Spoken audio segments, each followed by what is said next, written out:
السلام عليكم. اليوم بدي أحضر معاكم شوربة السبانخ بالدجاج ومرافقة مع الرز بشعرية. طبعا السبانخ بدكم تفرموا بس سبانخ لحالهم ناعمين من دون ما ترافقوا معاهم الملوخية، لأنه في دول ما فيها ملوخية، هاي الملوخية الناعمة. يعني مثلا أنا بحكي مثلا على المغرب ما في الملوخية هاي اللي بنفرمها، بتكون على طريق شكلها زي الورق، معروفة بالشرقيين كتير. أما السبانخ بكل الدول موجودة. هاي الملوخية مودية لي إياها حماتي رحمة الله عليها من الأردن، ولسه محتفظ فيها. واليوم بدي أسوي شوربة سبانخ، بس بدي أضيف معاها شوية ملوخية، كمية قليلة من الملوخية. اما انا زي ما بحكي شوربة السبانخ بتقدروا تسووا بس سبانخ لحالها. عندي سبانخ، كيلو سبانخ غسلته وخليته يتصفى، وعندي دجاج. بدكم تحطوا دجاج مثلا الدجاجة كلها مثلا صدر وفخذ وكله، بدكم تنقوا بس مثلا الفخدة بتحطوا على كمية الاشخاص اللي عندكم. انا غسلت الدجاج ونقعته بملح وليمون وخل، نظفته. بدي افرم عليه حبة بصل. طبعا هاي الشوربة بتحتاج الثوم كثير، يعني ممكن تستخدمي الراس الثوم هاد واكثر. بدي اضيف لها حبة بصل مفرومة، افرموها جوانح مربعات زي ما بدكم، لانه الشوربة راح تتصفى من البصل من البهارات اللي بدنا نضيف. اصلا الشوربة هاي حماتي رحمة الله عليها كانت تسويها لنا، ما فيها بهارات وبتطلع كتير طيبة. احنا بتعرفوا في المغرب ما عندنا طبخات زي هيك، بس تعلمتها من حماتي رحمة الله عليها. عندي هيل مطحون، يعني مطحون طحنة خشنة، وين مش مطحون كمان عادي بصير. اكتر اشي بنحط في الشوربة هاي الهيل. الناس بيحطوا مرق الدجاج، انا ضد الفكرة هاي، ما بحطه صراحة. ورق غار، ملح،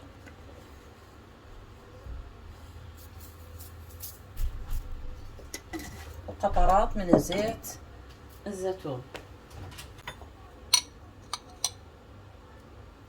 شوية زيت زيتون، ونوديها على النار. كمية مي كبداية قليلة، ونغطي عليها ونخليها تستوي، الدجاج يستوي على البخار. بعدين احط المرق الكافي اللي بدي اطبخ فيه السبانخ. بدي افرمها ناعمة، فرمة ناعمة.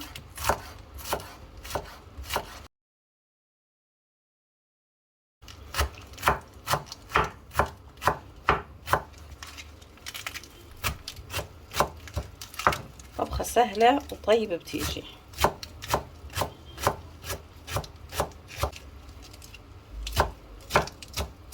انا حكيت هيك عشان مثلا في دول زي ما حكيت مش متوفرة الملوخية هاي. يعني احنا عندنا بالمغرب بنحكي للبامية ملوخية، البامية هي الملوخية.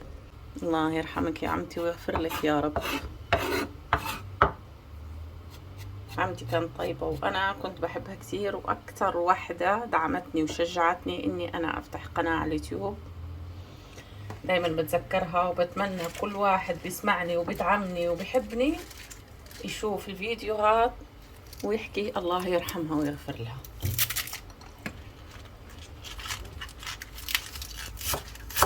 قوم الكمية كلها بهاي الكيفية وأرجع لكم. طبعا هاي الدجاج تبعنا استوى، بدنا نصفيه مصفاي عشان ناخد المرق، والدجاج رح نقليه.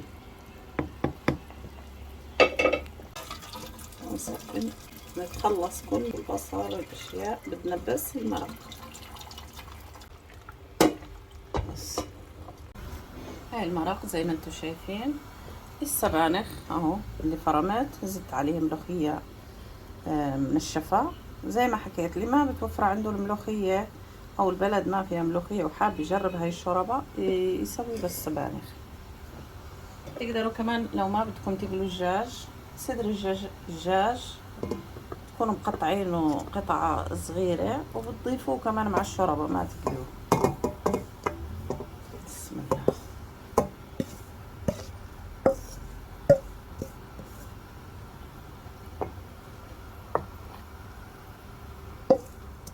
نزلها كلها.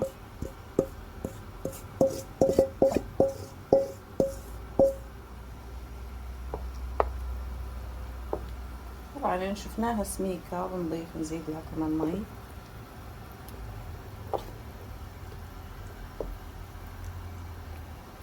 نخليها تغلي ونفرم الثوم عشان بس تقرب تستوي ونكش الرغوة اللي بتكون على الوجه.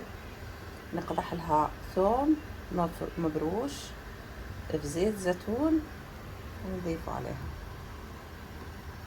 رز مفلفل هسه طفيت عليه مع انصار الطير او شعرية، واللي بده الطريقة يفوت على فيديوهاتي القديمة راح يلاقيه رز مفلفل ضروري مع الملوخية.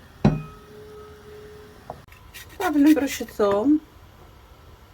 هاي الشوربة بدها ثوم كثير، راح ابرش الكمية هاي قطعة الثوم وزيت الزيتون. هاي ضرورية وإجبارية للملوخية أو السبانخ، لازم يعني. شوربة السبانخ جهزت. لا نقدح لها طريقة هاي. إخواننا المصريين بيقدحوا لها كزبرة خضراء مفرومة، بيعملوها بالطريقة هاي ويقدحوا لها إياها كمان بتعطي طعم طيب.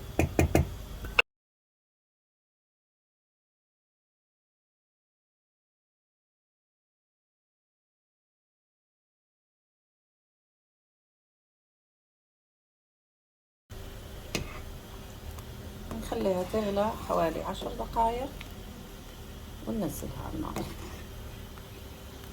كثافتها بتكون زي هيك وطعم غير شكل. الشوربة تبعتنا جهزت، طلعت بهذا القوام. بنعصر عليها ليمون. الشرقيين كلهم عارفين هذا الاشي، بس في دول ما بتناولوا اكلات زي هيك. اتمنى انهم يجربوهم ويعطوني رأيهم بالكومنت. السلام عليكم ورحمة الله وبركاته.